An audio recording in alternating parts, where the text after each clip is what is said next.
You've probably heard people try to describe worship. You get all kinds of definitions, but usually there's something missing. You know, some say it's praying or it's singing, clapping, the liturgy. There's a certain form that's comfortable to them. And all of that could be true in a broad sense. But in a narrower sense of worship, there's a hardcore, non-negotiable, true DNA of worship. We want to find out what is real worship. Well, there's a real broad definition of worship, and then there's a narrower definition which I want to focus on while we're here and really get to the hardcore aspects of worship. Let's look at what Jesus said. He said, "These people draw near to me with their mouth." He was talking about the Pharisees.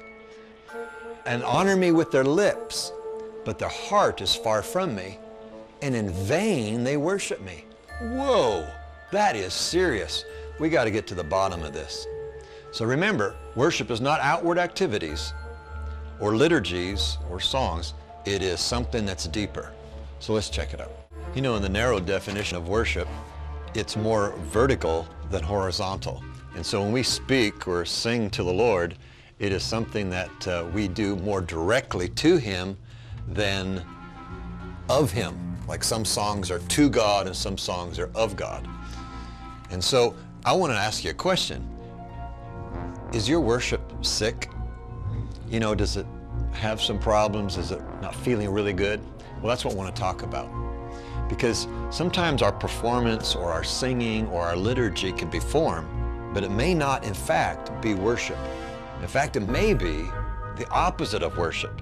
Now that would be scary. You know, worship teams, when they prepare for worship, what do? They go and practice music, right? Now, is music internal or external? It's external. Is it natural or spiritual? It's natural. So they're preparing for the spiritual activity called worship by practicing natural stuff. Something's wrong with that. So they're not preparing for worship, they're preparing for art. They're preparing for a program, a liturgy, a form.